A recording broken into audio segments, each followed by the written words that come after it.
My colleague Gaurav Samant is now joining me live from the Gaza border, where he has in fact been reporting about the movement of tanks, of artillery, in fact, towards the border. Gaurav, what more can you tell us about Israel's preparedness to in fact attack Hamas from ground?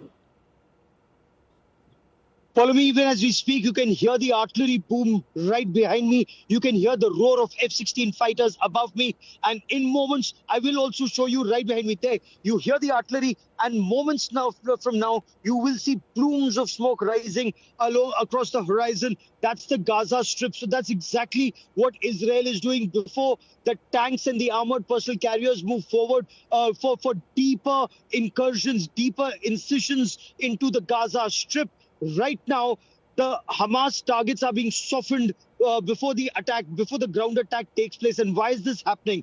This is happening because when ground troops move in, Hamas, according to Israeli intelligence, now has access to anti-tank guided missiles. Hamas has access to longer range rockets. Hamas has access to deadlier weapons. And this artillery pounding and air-to-ground pounding is to ensure that those areas from where Hamas can target ground troops, those areas are completely decimated, so that when ground troops move in, they meet with very limited resistance or almost no resistance. The shallow incursions that were made, that's the information I'm getting. The shallow incursions met with almost no resistance from ground. There are some reports which are unconfirmed, which we've picked up from local villagers in kibbutz, those who live in these kibbutz and settlements. They say that the Israeli army made a shallow incursion and was able to retrieve some Israeli civilians, some in extremely critical conditions, some would have unfortunately lost their lives. But we are not in a position to independently confirm this. This hasn't been confirmed by Israeli authorities just as yet.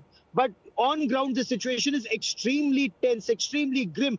Even when there was a prayer ceremony that was happening in Serdot for those who had lost their lives, those health workers and caregivers and aid workers and paramedics who lost their lives in that Hamas terror attack. It's exactly 1 week today. When the prayer ceremony was happening, there were rockets that were falling, air raid sirens going off, and people, rushing, one, to save their own lives, two, paramedics were rushing out to save other lives. So that's the ground reality of southern Israel, in this part of southern Israel, where I am very close to the Gaza Strip. Follow me.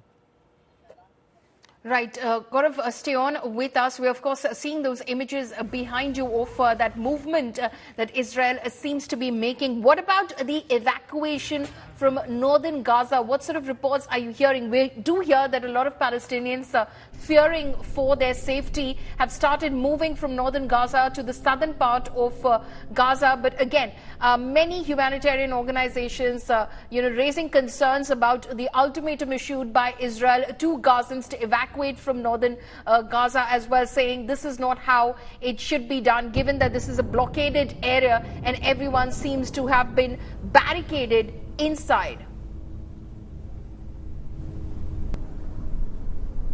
We are told is extremely precarious. One of the Israeli officers I was speaking to a short while back told me that the 24-hour deadline is not really true. They are poised for the attack, but they will choose a time for their attack when, well, if 1.1 million people have to shift out, it will take time and it cannot happen within 24 hours. That's point one. Point two, there are those we hear from across that who cannot even shift out. They're either too old, or they're in hospital, or they're under critical care. They cannot be moved out of Gaza City. So areas closer to North Gaza, they are being cleared. Okay, you hear another shell that's just gone off across. So those areas, it will take more time for people to move out. Hamas, incidentally, we are told, is also holding people hostage. It's put up checkpoints, not letting people move out. And that's what Israeli army tells us, that, look, we are telling civilians to move. We've sent out leaflets. We've made announcements on social media. We've put it out on internet. We've made announcements. Everything we're saying, civilians move out. We want you out of harm's way. But Hamas is holding civilians hostage, and Hamas is putting the lives of those people in harm's way. The Israeli army is going in only to decimate Hamas, to ensure Hamas does not remain a credible threat for Israeli civilians and Israeli soldiers. That is their right after 1,300 people were massacred by Hamas soldiers. It is for humanitarian aid agencies to put pressure on Hamas not to hold civilians hostage. That's the word that we are picking up from authorities on ground who are resolute that they will go in. They will carry out surgical strikes. They will go in and destroy every facility of Hamas, including those tunnels. One bit of information that I wasn't able to share before, and images that I've seen, are that of road rollers and bulldozers being brought here. And those bulldozers will also be taken in to demolish all Hamas bases, including tunnels in Gaza Strip, to ensure that that area never poses a threat to Israel in future. Easier said than done, Polemy. You'd recall Israeli forces have gone in 2009, they've gone in 2014. Hamas has emerged each time deadlier than in the past. And this time, the Hamas terrorists killed 1,300 innocent Israelis. What happens in the days ahead, we'll only be able to report on ground as it happens, Polemy. Right. Gaurav, also as Israel prepares for this ground offensive, you also spoke about hostages that Hamas is holding. What has Israel been able to determine and learn about these hostages? Has it been able to pinpoint locations as to where Hamas is holding them? What about their safety as Israel launches this offensive? You know, their hostage, the security of hostage, the safety of hostage is perhaps the biggest issue that's holding Israel back as of now, is what we learn. You're absolutely right. Now Israel has confirmed that there are at least 95 families who've been informed. Close to 100 families have been informed that their loved ones are being held hostage by the Hamas. There are unconfirmed reports about an attempt being made to rescue some. There are unconfirmed reports about some shallow raids, not officially confirmed by the Israeli army or the government, but mentioned by people who live in kibbutz and villages around, also mentioned in a section of the local media here. But we will wait for an official confirmation before we can share more details about that.